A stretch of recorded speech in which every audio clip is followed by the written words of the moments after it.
So if you remember from the episode we did about games you may not have played, I mentioned Sanctum 2. I don't remember anything I've ever done. I don't know why I'm being facetious this morning. Sorry.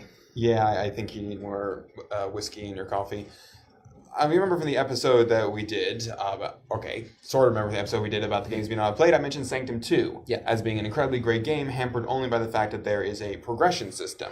I mentioned this because tower defense is as core strategy game, and strategy games are really about using the tools you have and figuring out how to do it. So the fact that the game would do something like throw air enemies at you as soon as the third level, but wouldn't give you the anti-air tower, to which all it does is shoot down air targets, until you as a character were level 35, it seemed a bit silly. Because, again, this is a strategy game, and you are withholding tools until I grind an arbitrary amount of time. I definitely see your point, but my only question was, didn't your character have a gun that they could shoot the air units with? There's a lot of air units. So what you're saying is that you just did not have enough ammunition to take them all down? No, they just were pretty damn durable. Okay. So then you didn't have enough ammunition to take them all down? Well, I bought you the game and you never play with me, so I'm only really one person trying to shoot down 5 different targets. I thought you had my back, bro. I thought you had my back. Oh, man. I don't even have my own back. Anyways, so speaking of level 35, we are talking about progression systems. This episode will get better once we get past the starting zone. We promise. Did we swear? Did I already swear? Yeah, I already swear. Yes. I forgot what I wrote down there. And you obeyed the arrow this time. Yep. So how would I like to define the term progression? I think the first thing that comes to a lot of people's minds is anything that the game is actually physically keeping track of, whether it's your level or it's your accumulated gear or it's how many shiny objects you've picked up that emit magic powers specific to context. Pearlescence.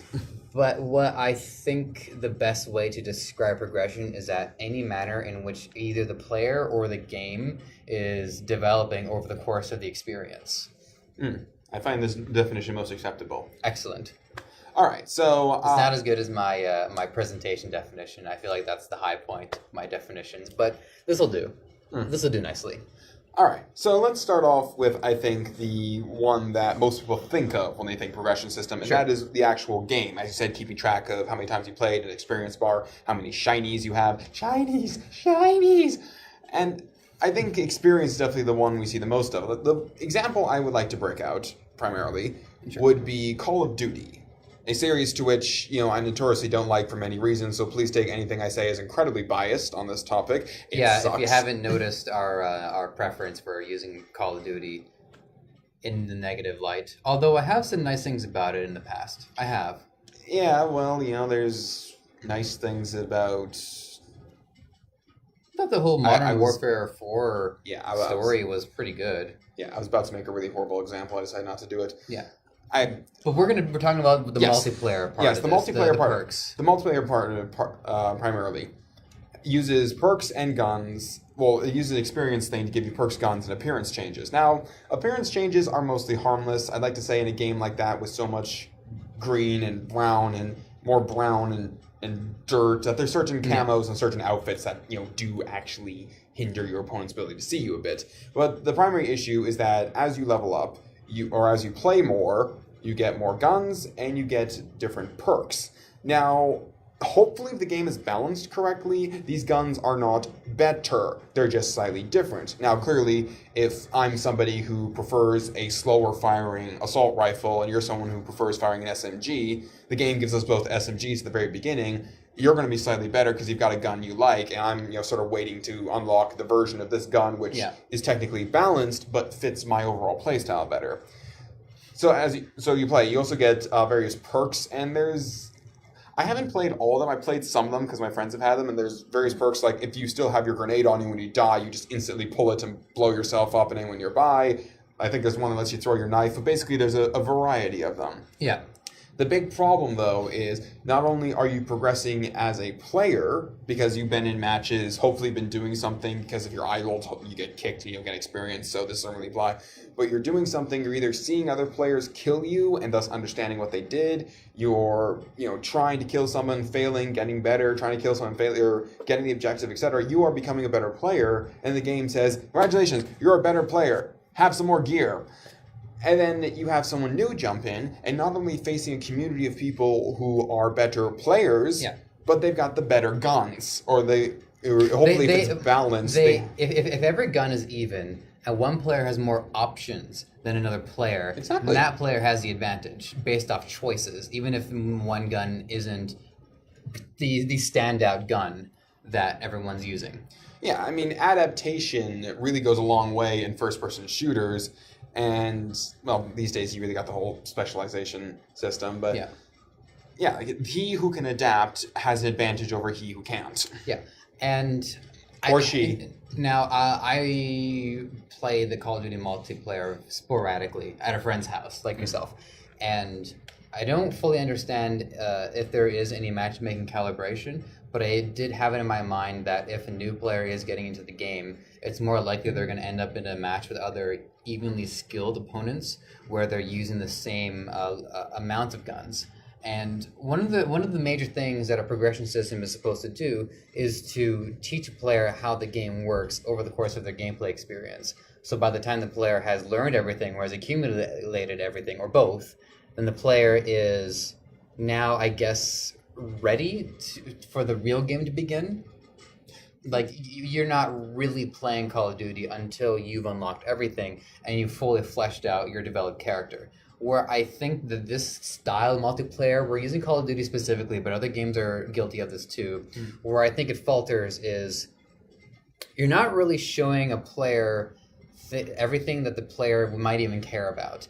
A great example of doing it right is something like PlanetSide 2, where you have to select a class more than anything, and your class actually does dictate your play style. I know you can pick sort of a setup in other shooters, but they don't take the setups as seriously. Like, you can be an assault, or you can be a gunner, or you can be an assault gunner, and you just don't feel like the classes really make all that much of a difference.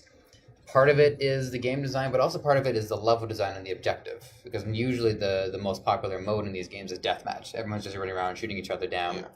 But what happens in PlanetSide 2 is that, say you really enjoy playing the medic. I always usually like playing the medic because I like the idea of a badass that runs in, tries to shoot as many people as he can while simultaneously like trying to save other people's lives. Nobody likes to play support, but everybody likes to win.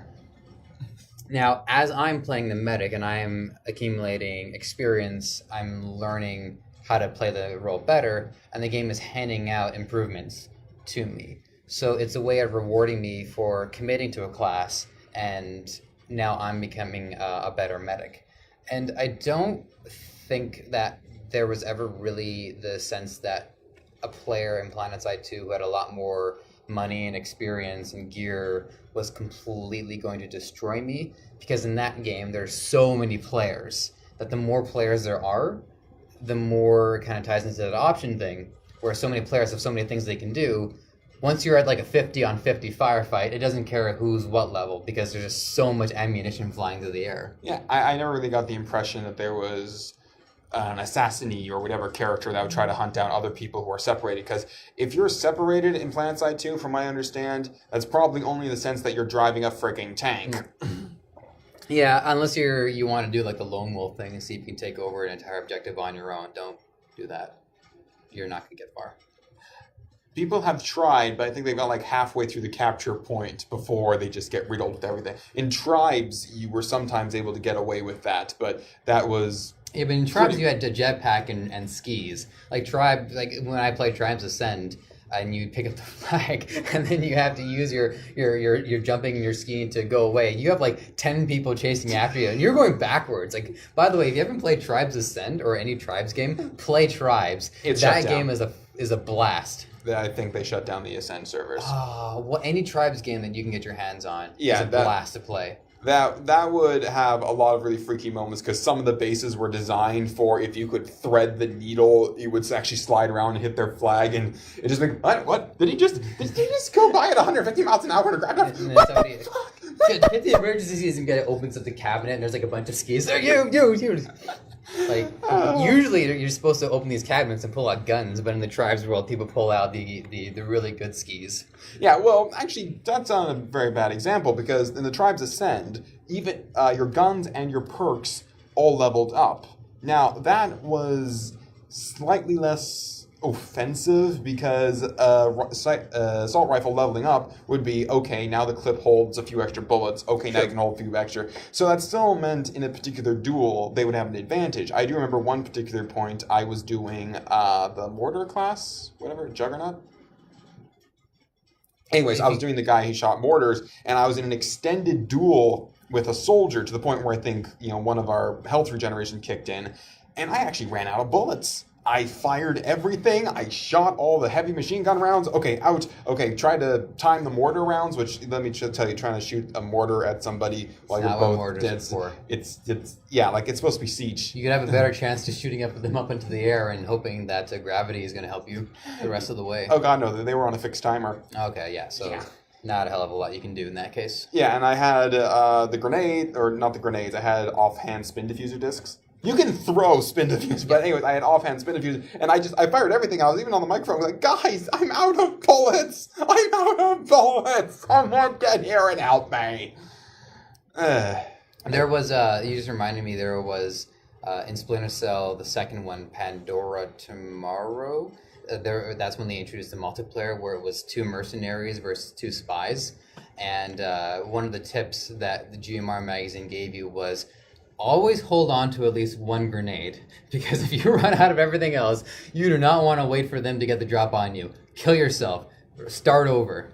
It's true. But anyway, I think a lot of games, and I'm going to go back to Call of Duty as an example, have kind of learned, and this is an evil thing, this is kind of like when you learn you can use sex to advertise stuff, that you can keep people playing the game longer by putting in a grueling progression system, because then some people are going to be motivated to say, oh god, I died, I lost, but if I play 5 more games and win at least 4 of them, I can get the next unlock, and then maybe I'll stop losing. So there really is a lot of motivation on developers, and pretty much every Call of Duty clone in existence has done this, to hold off on the better gear, because some people will keep playing so they can keep, building up this experience bar so they can get the better gear, so they can get the new thing that hopefully will end the losing spree that is kind of their fault because, they just have no self-esteem, being stuck at home all day and not really having a job and having their girlfriend. Where was I? You were reminding me of what it's like to not have a job or a girlfriend. Why do we try to live our lives the way our previous generations did, even though society has changed so dramatically? Anyways, now, we may have said this already, so forgive me for forgetting, even within the context of this episode, but one thing I think is important, and it's worth repeating, is the difference between a progression system where the game is handing out, we did say it, where the game is handing out to you the rewards and making you feel like you've progressed, versus a game that you actually are getting better at as a player. And it might reward you for that, it might not.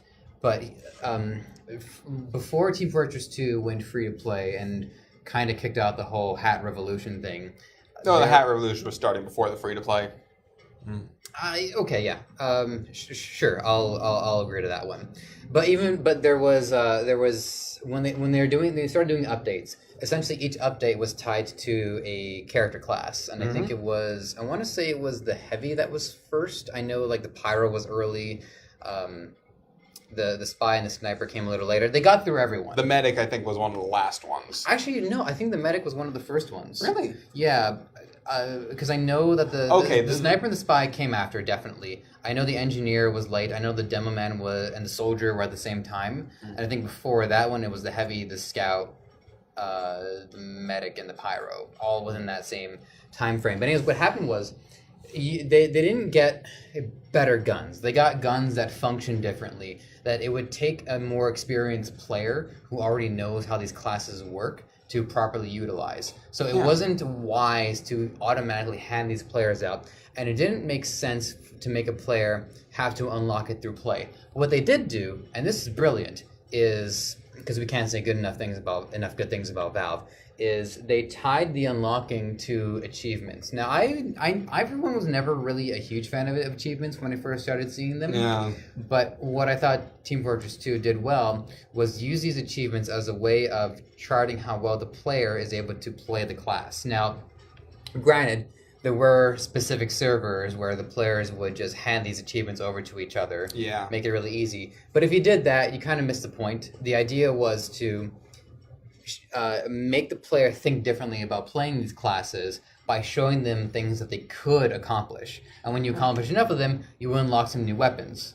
They had the Pyro gain the air blast ability, and then they had the achievements specifically say kill a soldier by reflecting their critical rocket. So you would try to get better at reflecting rockets because this would build up to the achievement, and then you get enough achievements related to the Pyro. It's like, congratulations, here's your back burner. By the way, no back blast. What? Oh. But you get crits when you do it from behind. Oh, well, that's cool. I think I would prefer using the blast, but that's the player's choice. They did eventually patch that gun so it had a back blast, just cost twice as much ammo as normal. Still a different means. Right now, you're not using it as often. Same thing actually with the Pyro secondary, the shotgun, or anyone who loses their shotgun, like everyone's got a shotgun in TF2. The shotgun was an immediate damage. You pull a trigger, pellets come out. I'm going to gesture this way so you don't think I'm trying to kill you again. So pellets come out. Appreciate the change of pace. It immediately injures somebody. And then through the achievements, you get the flare gun. Now, the flare gun lights somebody on fire, but does no damage. The fire will do damage, but the flare gun itself doesn't. So there really is still a tactical option for taking out the old shotgun. And the flare gun, like something I at least mastered in TF2, was you see a sniper, take out the flare, time, bang, and all of a sudden the sniper thinks there's a pyro right next to him because he's on fire. And he starts, spinning around the spot trying to find the pyro. In the meantime, I'm all the way down here.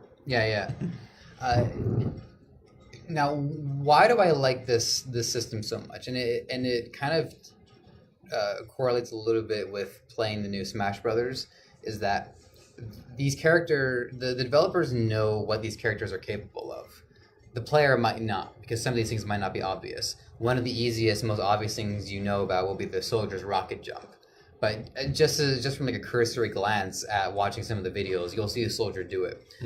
But if you were just to start playing immediately, you wouldn't think about that. So you might have discovered it by accident. But now that you know you can do that, you feel like your understanding of that particular class has improved. And that is progression, because the more you know about your character, the better you can play that character. And knowing is half the battle. Thank you. And that is as good, if not better, than unlocking a weapon that happens to deal more damage or be more effective than the other gear that you have. It is the best kind of progression that you can put in a game. Yeah. But again, there are a lot of games out there that put in progression systems just as an artificial means of getting people to play longer. And I hate to say this, but I feel like whenever you see that, it means that the gameplay itself is substandard. Because, when you're unlocking stuff in Team Fortress 2, to keep coming back to this, you're unlocking stuff that almost completely changes the way a character is played. It shows versatility. It shows understanding of how a character can function at their core.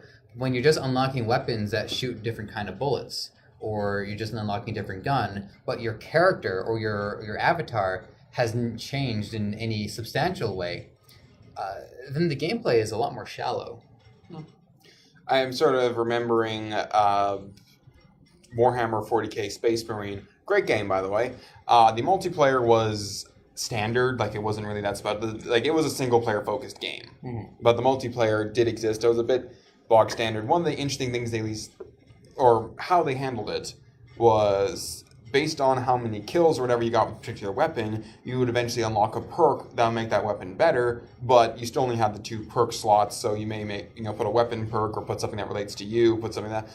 The really interesting thing they did is that the very first perk you got, and they didn't give you a second perk, by the way, which I kind of thought was annoying. you give me 2 slots, but I only start with 1 perk. Anyways, but the default perk was the teleport homer. Now, when you spawned, you had 2 options. You can either spawn back at your base, or you could select any player who had a teleport homer equipped and spawn right on them.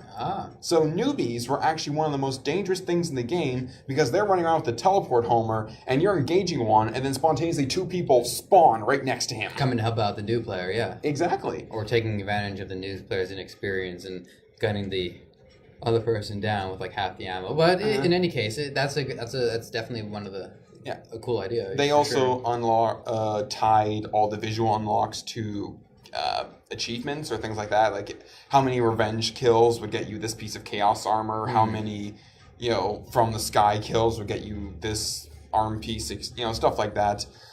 And one of the things they did, which I thought at least was interesting, but I guess kind of only served to cover up the fact that it was a really badly done progression system, was whenever you died, you could photocopy whoever just killed you. So this person just killed you with a large plasma cannon with these feats and all this stuff. Okay, now I got a plasma cannon.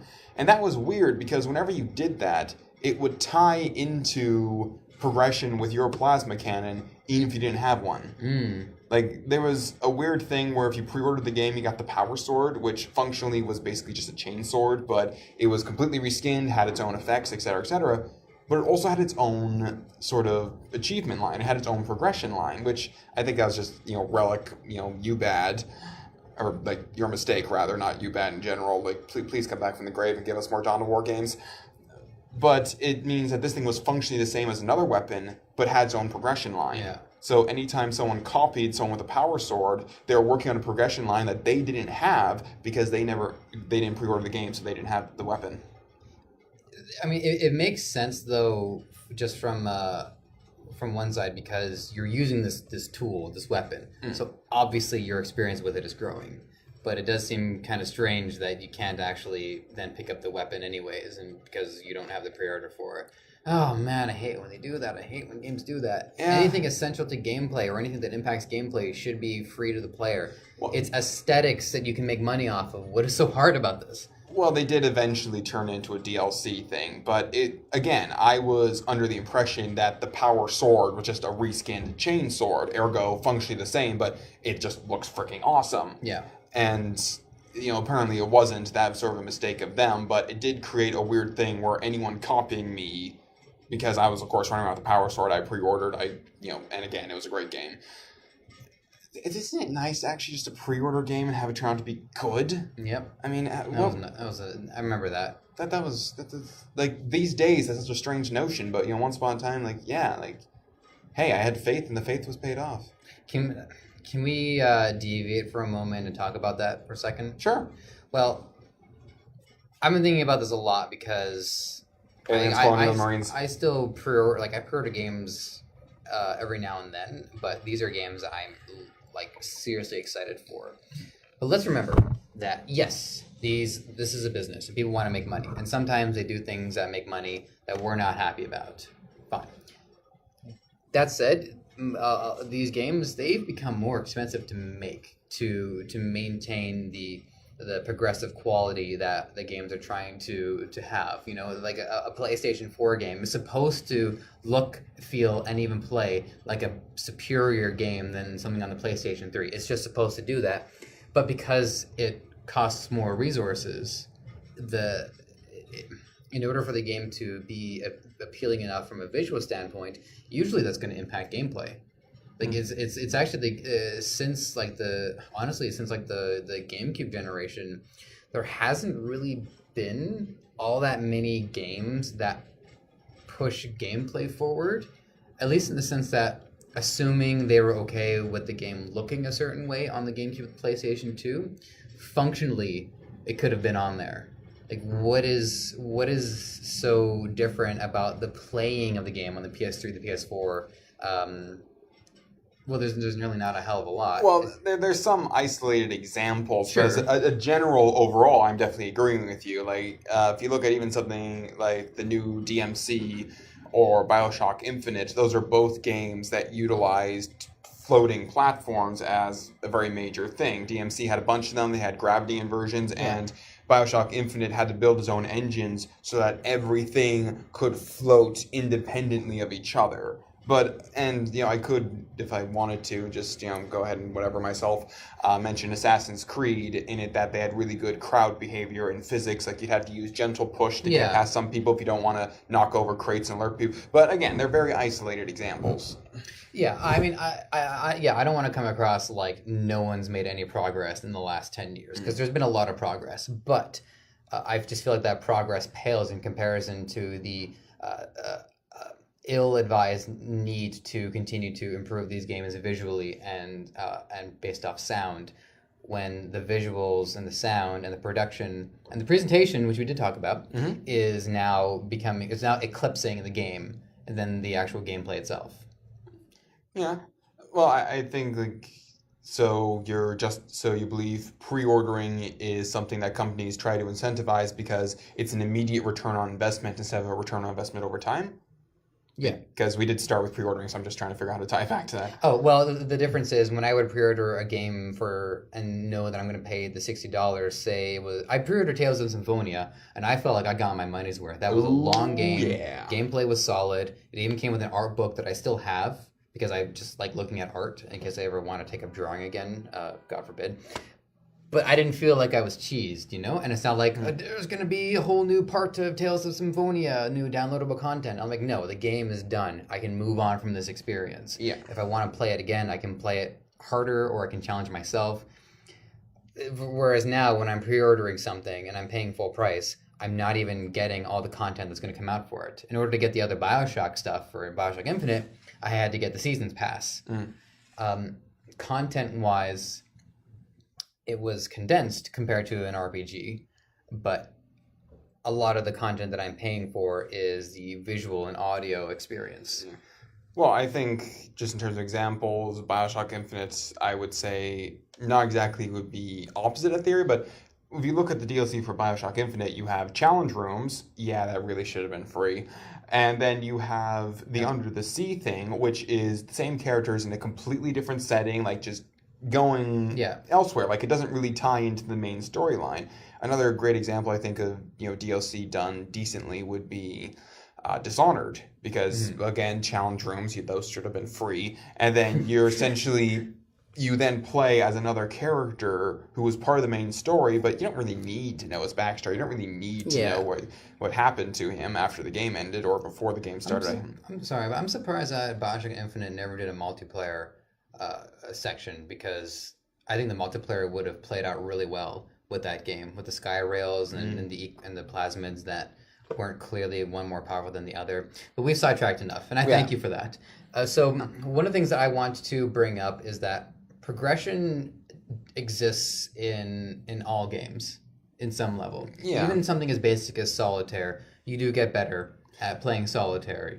Yeah, but once you get that, I'm going to say generalized, you're now again talking about actual player progression. The player himself is getting better. And any task, one done multiple times, you will find slightly more efficient ways to do it. You'll find slightly better ways, or maybe you'll come up with different tools that, if used, could help you. But that's something that always happens with you. That's something in your head. And there are games that depend 100% on player progression, like Battletoads. The early example that I was going to use was the original Sonic the Hedgehog game. I like using this example a lot because I feel like people are kind of bashing it in retrospect, and I don't think that the bashing is deserved. So what would happen in Sonic the Hedgehog is that no spin dash. You would try to there was no spin dash. You get through as much of the game as you can. On your first playthrough, chances are you're not going to make it to the end. You're going to get game over. But as you play that game, and like you said, you do kind of get better at it in your mind, you are more effective at picking up rings, which will grant you extra lives. You pick the better paths, the ones that are faster, quicker, quicker and faster is the same thing, faster and safer. You know where more of the secrets are, so you pick up more lives. And you are more successful at getting the Chaos Emeralds, which accumulate on your score, and then you get more continues, which gets more lives. Now, having to use a continue will eliminate your high score, but it's a single player game on your home console. Who gives a shit? Yeah. No leaderboards. And so what's funny to me is that although you are getting more skilled as a player, the game is still rewarding you for that skill by giving you more lives, which in this case function as a resource, not in the same way as levels, but it is a variable that is improving over your gameplay experience. So you might get to the last level with 7 lives and 3 continues in the bank versus your first time where you're on your last life. Now, an extraordinarily skilled player can still get through it on his 1 life, but it's a lot less stressful when you know you have another 20 tries before it's done. This is where I think progression will always take up some variable aspect, but also some player skill aspect, because the game has to identify that you're getting better at it. It has to give you something for it. If you're getting better at the game, but the game isn't giving you any feedback for that, you are playing an extremely difficult game. I would say Comic Zone on the Sega Genesis. There's an example of a game where like every punch really mattered because you did not have a continue in that one. Or any and all Contras.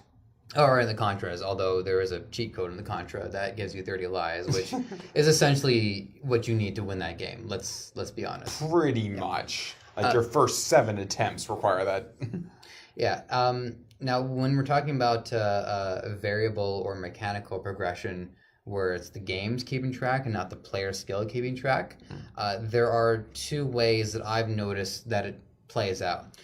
Example A is where the player is eclipsing the game to the point where the player is almost stronger or too strong for the game to handle. And the original BioShock is a great example of this. Oh, yeah. But I think the original BioShock kind of knew this was going to happen because it was an RPG at its core.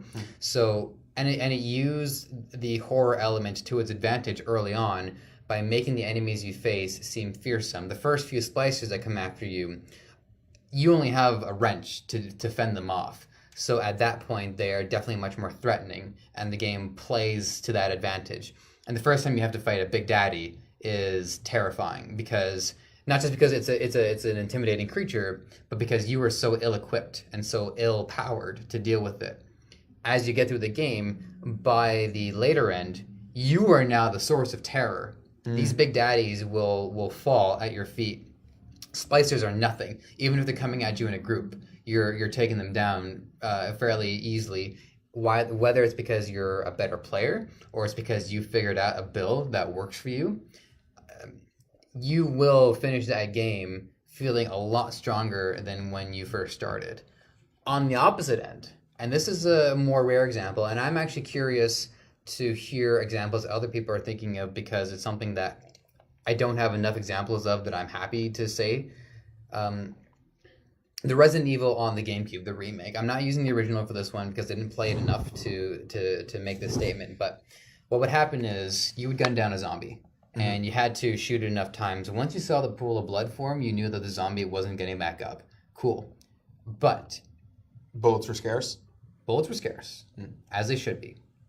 Those zombies will eventually get up again.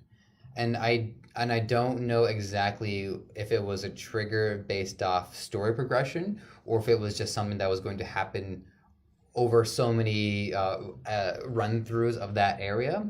But whatever the case was, those threats would come back, and they were stronger, they were faster, so they were even more threatening. So what would happen is you can't outplay these zombies, and you can't outplay the terror. This is survival horror. You are trying to get through the story while only dealing with these things when it is absolutely necessary, which is why a lot of people have a problem with the new Resident Evil games, is because it's turned into an action shooter. You are always able to contend with a threat that comes after you, and in spite of how much stronger the threat becomes over the course of the game, you are never at a loss for gear to deal with it. You have a rocket launcher at a certain point, and you just start blowing things up. Resident Evil 4 did it just right. you were getting stronger, but the enemies were getting stronger, and by the later end, a lot of the enemies had ranged weapons and their own guns. And you'd shoot their head and it would turn to that tentacle thingy that could get you at way further range. Yeah, exactly. So you had to fight harder to beat these enemies. So that was the right way to do it. But it's just something that I feel like is lost in the Resident Evil games. Is the idea that fighting is not only not always wise, but it might actually be detrimental. Because if you had waited to kill that zombie until later on, that zombie might never have turned into the aggressive zombie, and that would have saved you ammo and health. I would like to point out in Resident Evil 4, once you beat it and go back to the shop, there is an unlimited rocket launcher waiting for you. Oh man, there's so many good guns that made that playthrough. But I mean, that was the great thing about Resident Evil 4, was just the gameplay was so much fun. Mm-hmm. The look, the feel, the controls, everything. I actually remember on my second way through, I ended up unintentionally hoarding grenades. Like, just because I'd gotten to be a better player and I was better at the headshots and better at all that stuff, I just didn't need them as much anymore. So I was able to sell grenades to get better gun upgrades and all that stuff. Which is interesting. I mean, I remember one of the tips for the game was to conserve ammo so you could sell ammo for upgrades, health things, and everything. So it was interesting to think that here are grenades. Like, you pull the pin, you throw it, and the bad guys disappear, and I'm not using them. Yeah. I would like to, just in the terms of progression systems and the whole, even if you just look at what games are and the whole trends of it, I'd like to point out a particular favorite franchise of mine that had absolutely zero progression system whatsoever, yet still functioned as an incredibly addictive, balanced, and just really fun multiplayer experience. The Unreal Tournament franchise. Okay. There was zero progression system. Like, there was a story mode, obviously, and the story mode was tripe on a stick. And, you know, in number 3, there were some characters locked behind doing various things, but you could literally open up the console, you know, type in / unlock all car, and there you go, there's all the characters for you.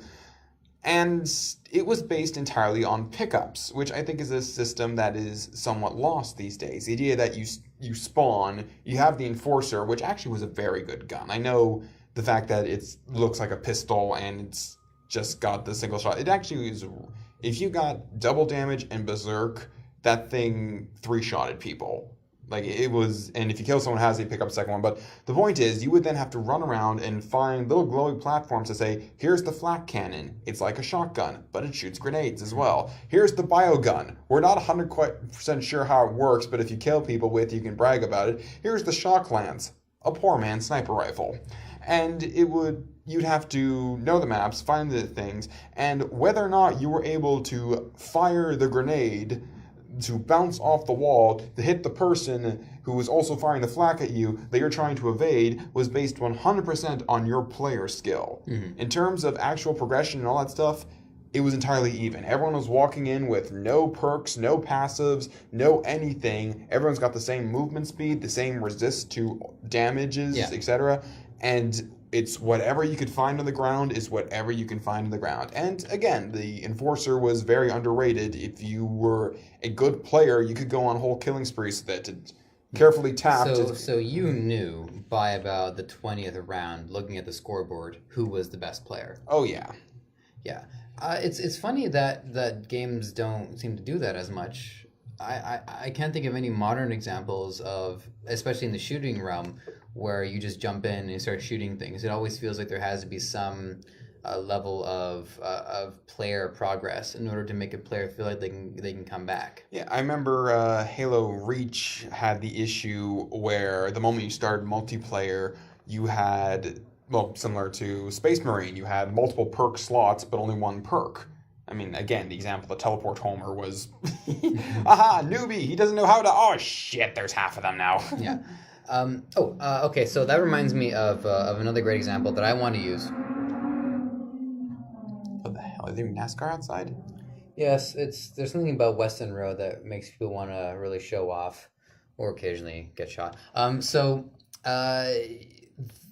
Counter-Strike, not the new one, not Global Offensive, I'm talking about the original Counter-Strike, was interesting because, like Unreal, you didn't bring anything extra once the game started. But what was great about Counter-Strike was the way that the game progressed in a much more of a microcosm from the beginning round to the end round before the server changed or the map changed or the teams were split up. When you first, if you haven't played the original Counter-Strike, the basic rundown of it is that it was the most realistic thing before games started becoming realistic. In that if you got shot by a bullet, you might die. If you got shot in the head, you're probably dead. Armor didn't really defend you all that much, and you had to rely on teamwork and communication. And to this day, it's still a strong contender for a good competitive shooting game to play. Now, what would happen is that in the first round, when everyone starts, you get about $600 or whatever. You can buy a hell of a lot. You can maybe pick up armor. You're probably stuck with your initial gun, or maybe you wanted to play a little riskier and you wanted to pick up the Desert Eagle, which is like the best pistol you can get, and forego armor and just see if you can get enough kills, because the kills would get you money, which you would bring over into the next round, where you'd be able to buy sort of like the second tier of guns. You might get your first SMG. You might be able to pick up an M4 or an AK-47, which are kind of like the go-to guns if you're a counter-terrorist or a terrorist. So by like round 10, the overall economy of this game, of this particular match, is shifted, and one side might be richer than the other. But what was interesting is that the balancing act can still be completely in the player's hands. So if the terrorists really pull it together in that next round and they gun down all the counter-terrorists, they have whatever guns the counter-terrorists dropped. So the economy actually shifted over and the terrorists would start to pick up. Yeah, I was actually about to ask, if someone spends all this money to buy this really fancy blinged out sniper rifle, you can kill them, nab them, and you'll keep it throughout the rounds, provided you don't throw it away. Yeah, exactly. You can only hold so many guns, though. It wasn't like you would pick up one of every gun. Oh. You get your primary, your secondary, and your knife. And everyone runs faster with the knife. So there was no reason to never not have the knife. I know it was weird. It was supposed to be like an encumbrance thing where holding the gun might make you run slower. So when you had the knife out, your character actually would run funnier. Run funny? Faster. I said funny because I was just remembering Pure Ownage, that Canadian show where where Doug actually goes out to play in the park and he's got a knife with him and he's running around with it. It was really funny. Great Canadian show.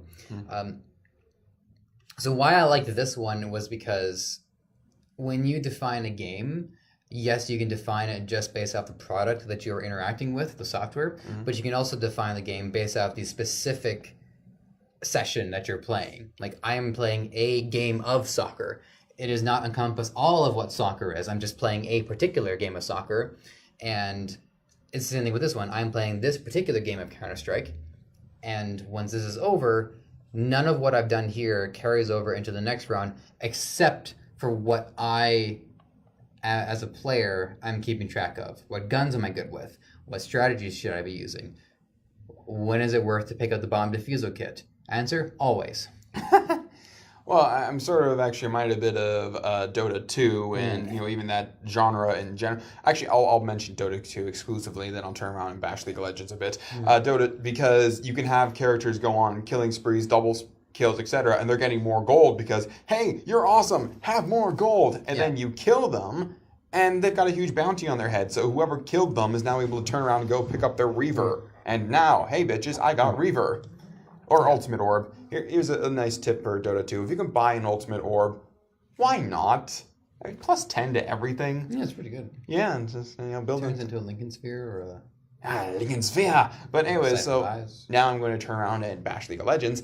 The thing that sort of made me get away from that is that there was an actual progression system. There was, you building up the experience bar doesn't give you some random cosmetic item. It gives you a trait that you can use on these trait lines, and you do eventually peak out on that. I'd say any professional player peaked out a long time ago. The ruins and masteries. To be a little bit of a devil's advocate, with League of Legends, the level 1 to 30 system was the learning curve, but... It's kind of like when you hit max level in an MMORPG, which is a whole other can of worms that we would have to get into.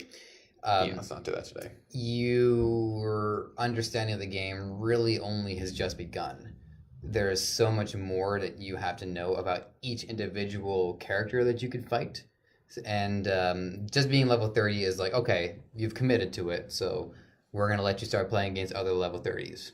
Yeah. But yeah. There's the back end. There's a rune system. There's a mastery system. Yeah, and similar to experience-based progression systems, in that you're grinding for a particular kind of currency, and you have to use that currency to buy runes, glyphs, whatever that thing was, quintessences, Quintessence. Thank you. And then you Quints for short. Yeah, and then you would have to assemble a rune page. You have to buy more than one rune page, so you're not constantly reassembling the same thing again and again. And these just became a really strong part of the meta because you can buy this brand new hero who they seem great, they seem whatever, like, perfect playstyle and all the other fun stuff. But right off the bat, you're going to get screwed compared to anyone else who's played them because, this person has an entire rune page filled with nothing but magic penetration. This character has an entire rune page filled with nothing but ability power. This person has an entire rune page filled with nothing else really had a huge impact on the game. I mean, you'd have mages running into the game at level 1 with massive amounts of magic penetration. I mean, on the one side, it changes as the game develops, but on the other hand, the problem is that it changes as the game develops. Yeah. So a skill and they even when they redesign some of the champions too, so your ability to understand a champion actually does diminish over time if they have to rebalance it. It does. League of Legends isn't the only example of this. Heroes have been changed in Dota 2 to play differently, so this does happen all over the place. But this is one of the major problems inherent to MOBAs is that I don't even think the players and developers can all collectively even agree what these games are about. Well, the reason I'm bringing up League of Legends example is because you had to essentially grind matches to buy these little things because otherwise you weren't playing at the full potential of the hero at level 1. You had to do all this stuff, and it does tie into sort of the meta thing that we talked about before. But one of the biggest problems is that the currency you're using to buy the runes and glyphs, etc., is the same currency you're using to buy the new heroes. You have to actually buy new. For anyone who's only ever played Dota 2, never played League of Legends, and League of Legends, you have to buy the new characters. But because you also have to buy the old characters. Yeah, you don't get anyone. Yeah, you don't get anyone. I was lucky. Like, I found for $10 at a Best Buy, they had this little card thing and just gave me a bunch right off the bat. I don't know if I could have ever gotten into that game if I never got the handful off the bat. I only got into it because I was borrowing an account. Okay, but anyways, the point is that's actually one of the evil things Riot does because you can buy champions for real world money. Yeah. And that's one of the ways they encourage you to do it because, otherwise you're trying to buy all these things with, the currency you're developing. So, I mean, that's sort of an example of, I guess, a bit more of an evil. A lot of games will do things like that. Like, Smite did something similar, but also gives you an option just to pay $30 and get all the characters, even the ones that haven't come out yet. That was good job, guys. Yeah, if I were ever to release a MOBA, which one day... if I would do like a $60 retail version of it that would have everything unlocked and players would continue to get everything additionally for free. And so it's a way of rewarding the early adopters for getting in on it. But Demigod? I think Demigod, I tried to do the whole $60 thing, but the problem with Demigod is that it was bad. Was it? I never even played it. I just think its timing was just a little off because it was like one of the first attempts to do the MOBA before I think people fully got what MOBAs were supposed to do. So, sorry, I lost my train of thought. On the other hand, I would also release the game for free. Competitively, I would allow you to pick anyone you want because competitively, you should never feel like the game is withholding essential tools to actually compete in the game. But I would also do a secondary mode that isn't like a casual mode, but something that has a little bit more of a story to it. A match that might take a little longer, something that is a little more enjoyable. And for that, you would have to pay to unlock the heroes for that. So it's a way of making sure that the players can do what it is that they want to do, but can still show their support if they want to, if they really care about the product. But beyond I guess TF2 and systems that just do 100% aesthetics, like what good examples can we really think of games that have done actual progression systems. And again, we're kind of ignoring RPGs, but I would actually like to say, now that I think about that, I did mention PlanetSide 2 off the top, and I thought PlanetSide 2 did it well because your progression was tied to the class you were playing, so you would get better at the class. So there is one good example. Yeah, but just actually speaking of RPGs, there are a lot of games I feel just shoehorn in RPG elements for no apparent reason. I think of all the fantastic examples, let's just look at Destiny. I mean, in the end, it's a first-person shooter. It's got really nice sci-fi weapons, and it's also got chests that you must find. It's also got an experience level that you have to sort of level up to get to the next, tier of challenge. And it even tells you, and is even built for, you get more experience in multiplayer. In order to do multiplayer, you have to, actually pay a monthly fee. So buying the game outright, you're going to be doing 3 times as much grinding because you're not paying the monthly fee to get into it. And you can't do the next thing until you've got the appropriate level of gear. And everyone's constantly looking for gear exploits because it's an incredibly bad system. From everyone I know who've played it, from everyone I know who, well, I don't know who's played it and posted online, just the loot system is incredibly unforgiving. Mm-hmm. And, that's just something that just forces you to keep coming back time and time again so you can be a high enough experience level to do the next thing, so you can have appropriate gear to do the next thing. And it wanted to be an MMO, but just decided not to. I mean, in a single player or even a co-op game, a lot of beat 'em ups do it now, and I think it's actually helped beat 'em ups because it's given it adds a little bit more depth to it. Personally, I think a beat 'em up is at its best when it's short and sweet, and you can come back to it on harder difficulties, and you're forced to be a better player. But Scott Pilgrim, Castle Crashers. There's another one that I'm blanking on. Oh, actually, no. The Lord of the Rings games, Two Towers and Return of the King, still some of the best movie tie-in games that I've ever played.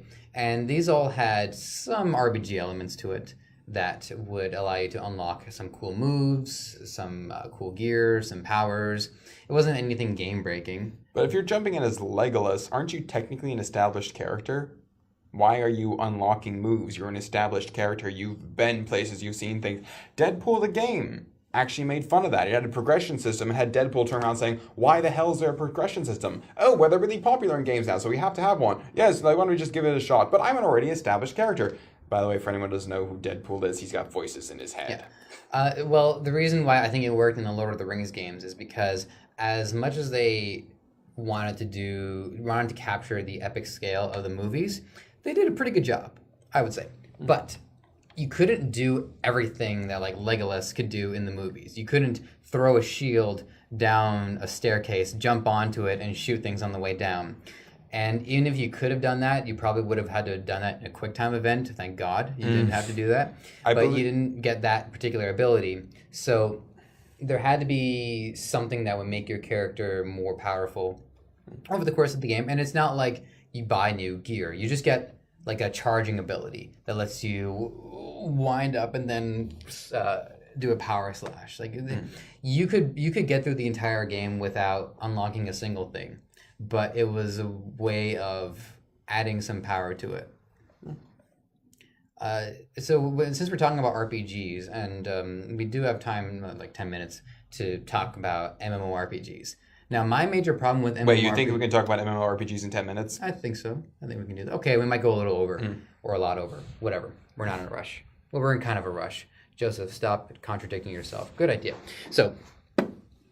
the problem that I have with RPGs, and in my mind, I'm thinking of World of Warcraft, but this does not single out World of Warcraft.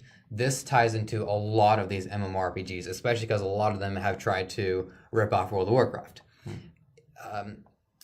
You would have to get from level 1 to max level, and that was your goal. And along the way, you got to go to different zones, and you got to learn different things, interact with different players. And then you hit max level. And I feel like in a great RPG, by the time you've hit max level, you should have everything you need to partake in all the end game content. Not by a long shot. No, you have to accumulate gear. You have to, and specifically in World of Warcraft, you couldn't just accumulate gear. The gear was actually tiered. So you get the tier 1 gear for X amount of raids, and then you have to get the tier 2 gear for Y amount of raids. So you didn't actually stop leveling. You just your leveling system has shifted from the variable number increase to your variable gear improvement. So you were effectively trying to get to like level 120 in those games. Now, one of the things that I really feel like was a missed opportunity in a lot of RPGs is the idea that the only way to play this game is that you have to hit max level. Now, I know that sounds a little weird, but hear me out on this one. Let's say that, let's use World of Warcraft specifically. You are playing a role. It's a role-playing game, and you're getting into your character. Now, you might, in your head, see this character, or I might, in my head, see this character as someone who isn't meant to be a general or isn't meant to be a warlord. And if the game had some incentive to say only to hit level 40 and only partake in level 40 zones and still positively impact the game on some level, I think that would have made a much more interesting gameplay experience, because then you have people who might only want to hit level 10 and only partake in level 10 activities, or level 10 battlegrounds, or level 10 player versus player, level 40s versus level 40s, and then level 60s for the truly dedicated. It's just that the more people you have who are all trying to hit level 60, the more the reality of your game actually dissipates, because you enter town in the beginning of a server's life, and you have people of all different levels and all different parts all kind of working together, and it feels like a functioning, breathing economy. But then you come back to that server 6 to 10 months later, and some of the cities are empty because there's no point to go there, and other cities are full of max level characters, all in this gigantic, huge shoulder pad-esque gear, and you're like, how are there still problems? How have we not been able to come together and defeat all the raid bosses? Azeroth and Kalimdor should be safe by now. Yeah. Well, if they did that, then you'd probably have Star Wars Galaxies, which, I think was a far better experiment than most people give it credit for. Yeah, I'd say so. Yeah. I do sort of agree with that. I'm thinking, when I think of that, I'm comparing it to the whole D&D thing.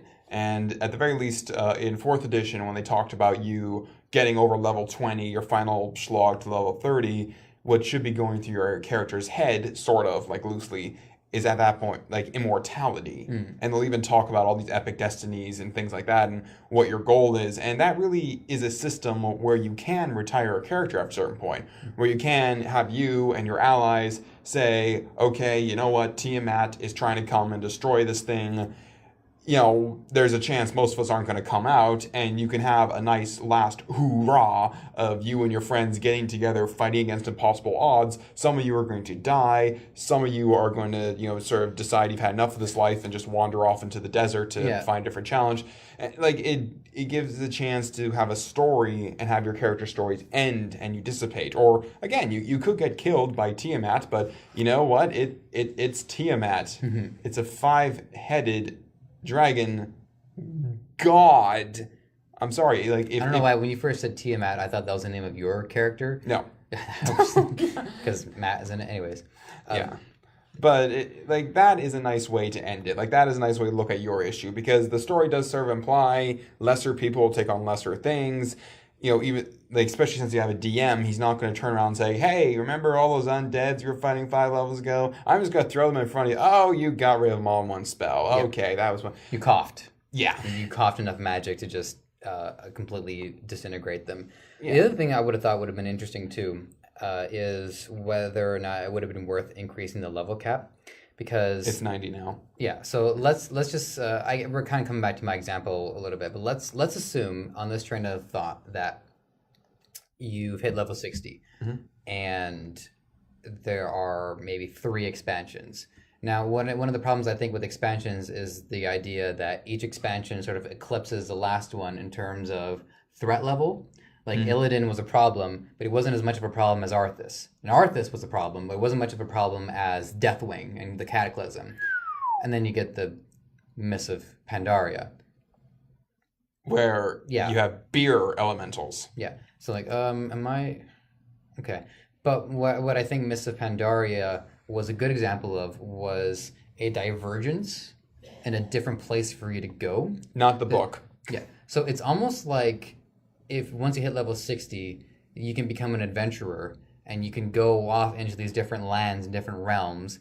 And at that point, the developer shouldn't have this responsibility to create another 10 levels for you to get, but to create zones that are full of interesting gameplay mechanics.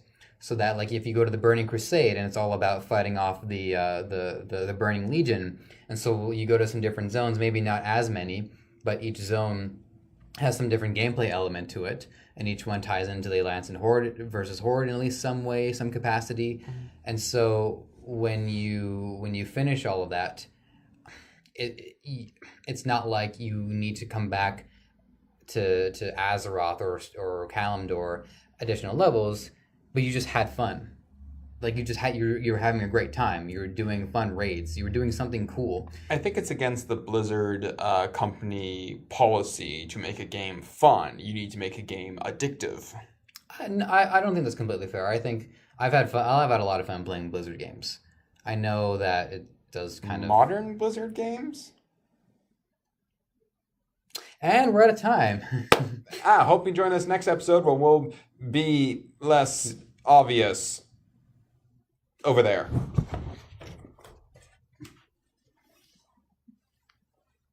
Oh, we finished this.